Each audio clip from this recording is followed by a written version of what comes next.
Whether it's your first time here or you're a regular here at Mr. Super Oz, I just want to thank you for tuning in to the channel.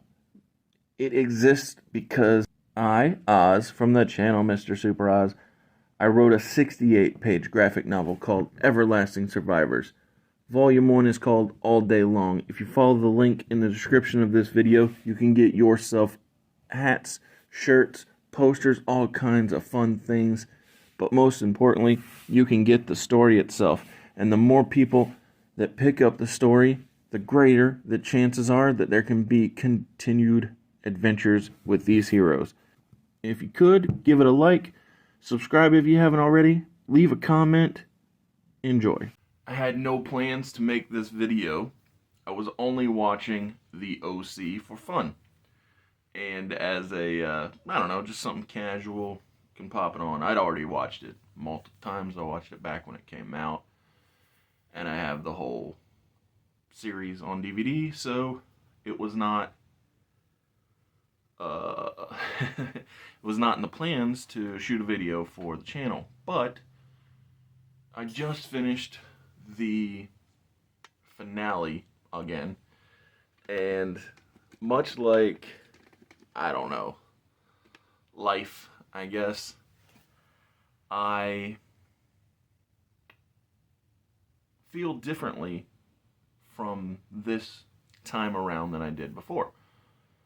So I was talking to Etep on one of the times I was on his channel, The Place to Be Reviews, about how, I like the OC. And he was like, oh yeah, it was good stuff. And I forget who specifically, but somebody brought up how Chris Pratt was on the show. And I forgot about Che, Chris Pratt's character. And the reason being is I always had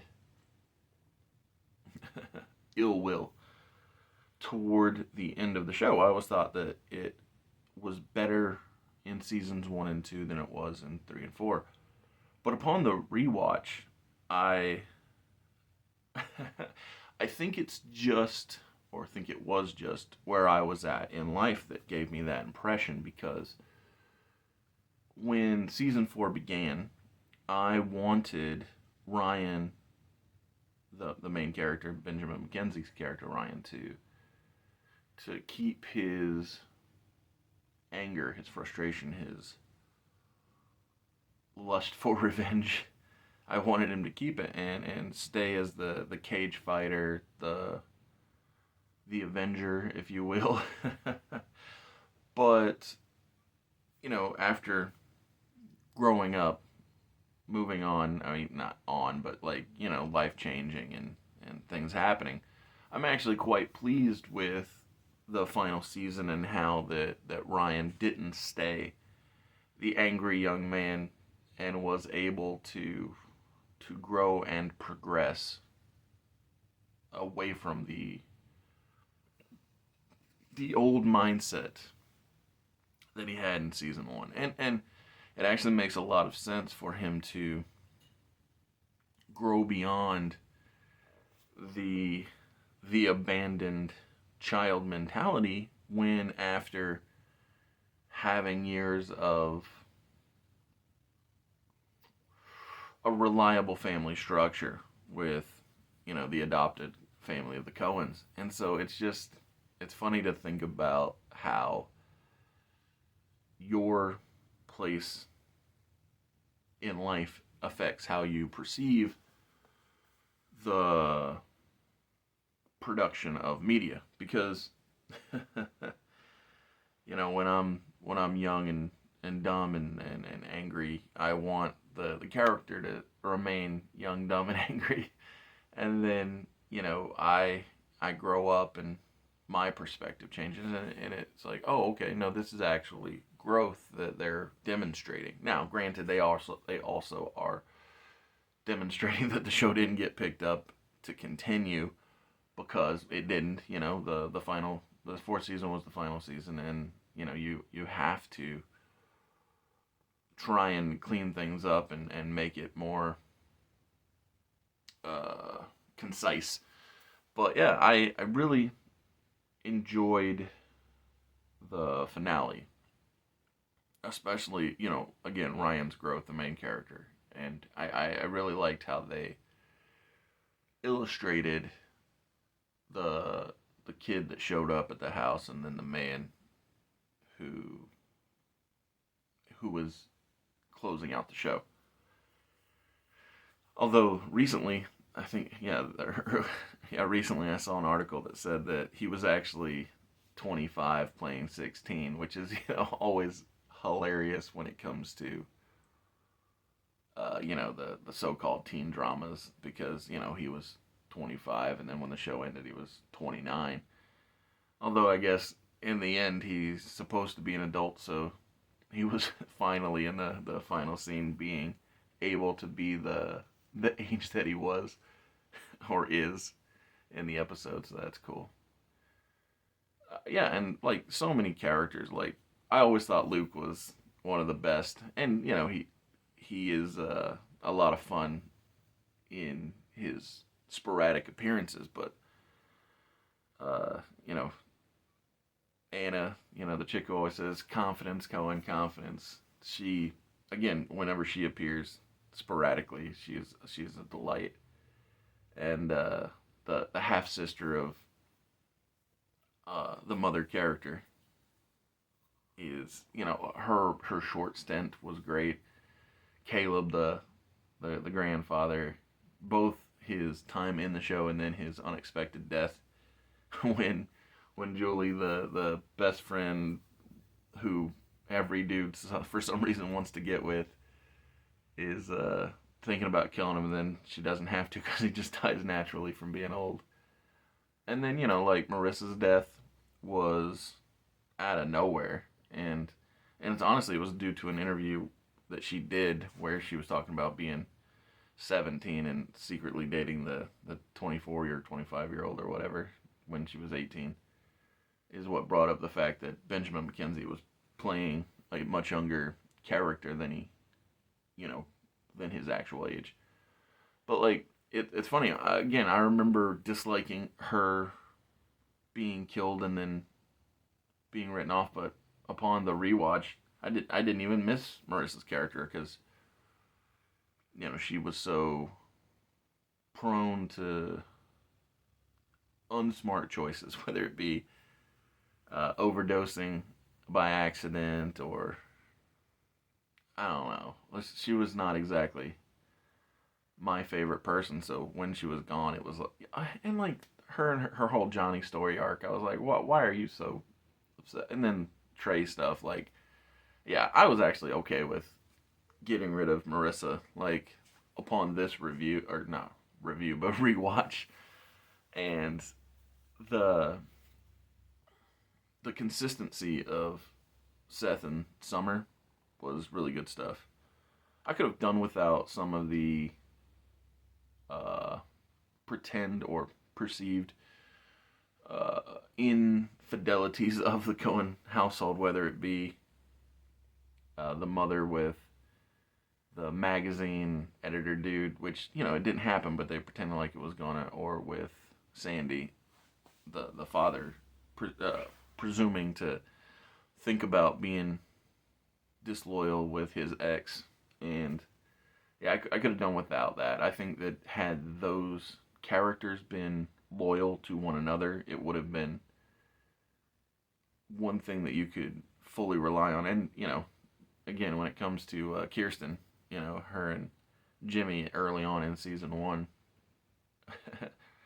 again pretending like they were gonna go down a track they ought not to, with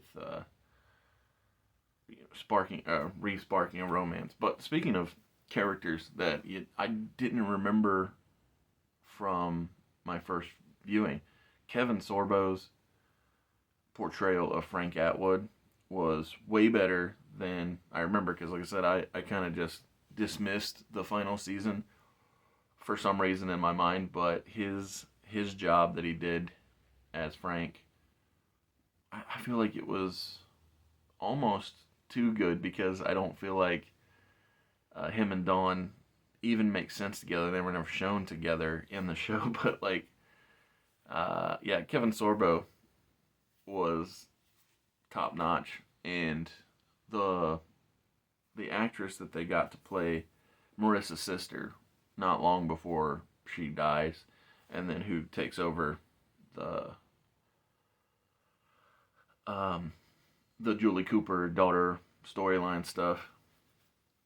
She uh, she was a lot of fun. She was a great addition, and I really I can't help but think of her as Oliver Queen's little sister in the CW's Green Arrow show.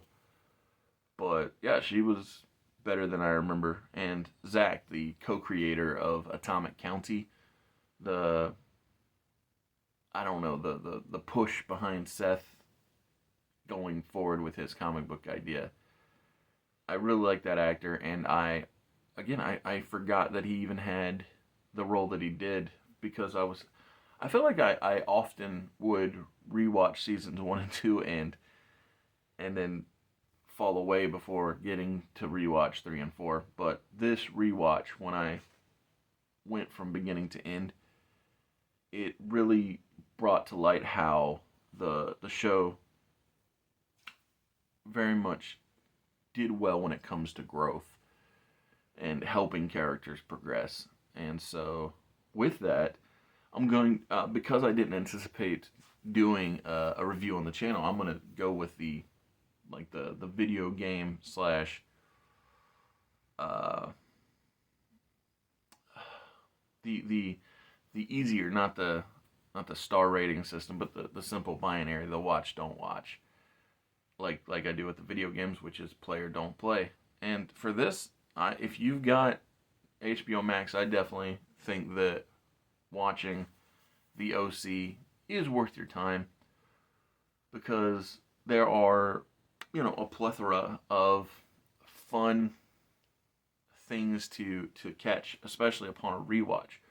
One of which is the reoccurring bit of the OC characters watching a show called The Valley, which is them being able to reference their own show by talking about another show and how that, oh, people like that season better than this season, yada yada, can you believe the drama? And then the reason I bring up The Valley is uh, Tom Hanks' son, Colin Hanks, is a reoccurring star of The Valley who shows up in the OC, the show, as Brody. And Brody is very much Adam Brody's character, Seth Cohen, from the OC, but from The Valley. And that's entertaining because this Monday I'm going to drop a review of the old Colin Hanks movie, Orange County, which also stars Jack Black. And so it just felt right to talk about how I believe the OC is worth the rewatch if you've got Max, or if you find a good deal on the series, because let's be real, they're basically giving away DVDs in this day and age, trying to put everything digital. But I'm full on a fan of physical media, and I've got the entire series on DVD. So, like I said, however you have the opportunity to watch the OC, I recommend it because of the evolution of the characters and how that everybody is treated real. Because like in the third season, when they do the whole Marissa Johnny drama and Volchek and all the season 3 goings on, we meet a character that is in the school that was supposedly there all along, but let's be real, wasn't, named Taylor Townsend. And the reason that that's important is because when we meet her in season 3, she's meant to be an antagonist who is out to stop the baby faces from getting Marissa back in school. She has an affair with a teacher, gets him gone. That's how Marissa gets back. But the important thing is, by meeting her, she becomes not a Marissa stand-in because she's nothing. They're nothing alike. But what she does is she becomes the new love interest for Ryan in season 4, And it's another example of how that the show is so good at changing and evolving and exploring different aspects of all of the characters. And so, yeah, that's why that I think that the OC is worth the watch. Thank you for tuning in. Come back next week, like I said. Orange County, the movie review will be Monday, and come back all next week for trivia and Alpha Entertainment Worldwide Reload, all the good stuff. Later.